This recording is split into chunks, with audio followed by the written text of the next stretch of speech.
then we have Adobe. So I love trading Adobe. Adobe is such a difficult ticker to trade. And I've said that in the chat, I want to say last week. The thing about Adobe is, when I remember that it's there, I love trading it. But then I have a day where it's just like, wow, Adobe's hard to trade. And then I stop trading it. And actually, this gap has been filled, so I don't need that. But I traded it last week. I can't remember the day, but I remember being in the chat just shouting Adobe. So it's been on my radar again recently. Let's look at why. I hope you guys are seeing the patterns here that are just occurring in terms of what's happening on the quarter. I think that's actually a little lower, if not parallel, hard to tell.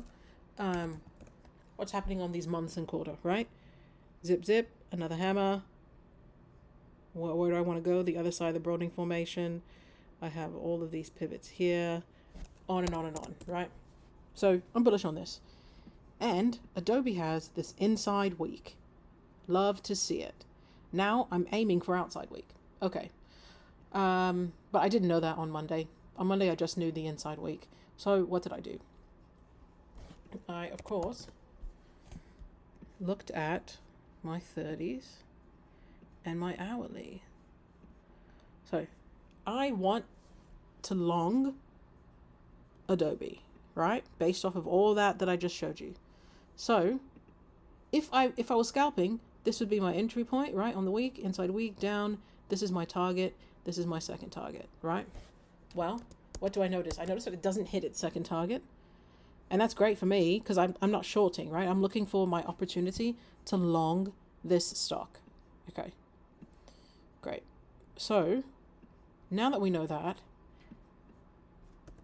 I see this happen on the 30 and I'm just not convinced, right? Like it's been red all day. This is daily open. I'm not trying to take any risks that I don't need to take. So I wait. For what? The hour to show me a reason to long. Don't see a much better reason than that. I guess the only way that this is better is if this candle is green, but doesn't really matter, right? So this is a higher risk trade because I'm trading against daily continuity, right? This is not a trade I would suggest most people take because you're trading against daily continuity and that's just not necessary to make money, right? High risk, high reward, sure, but you could also have decent risk and high reward, especially if you're trading options. So while this wasn't necessary, this was the trade that I wanted to take.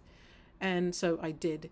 I entered here and also like I was a little bored on the day. So that not a great excuse to take a trade, but it is why I got into this. Later in the day. I got into this later in the day and I got into Tesla later in the day. But I don't really count Tesla as a trade. I got in like in the last 5 minutes and just swung it. So that's a whole other thing. Okay, so back to this. Entry here, right? And I'm not in super heavy because again, I'm trading against daily continuity. And with that, I swing my little bit and I just wait. So I haven't added anything to Adobe. Looking at it now, I really wish I would have off this 3-2-30 or even this 3-2 hour, but I'm having a really good go. There's not much more logic there. It's just honestly a difficult ticker because the spreads are wide and the volatility is high and contracts will jump $20 in like 2 minutes on this ticker.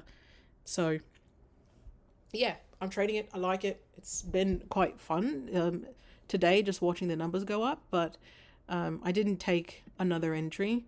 Looking at the hour, that would have been a decent entry to take, even on the 30, but like really aggressive. Hardly, like no 30s against until what?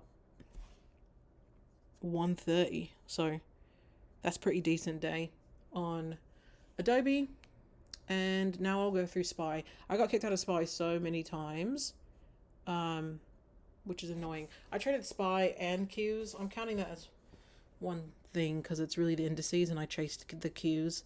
But yeah, I'm going to walk through SPY and just know that Qs were quite similar in my next video.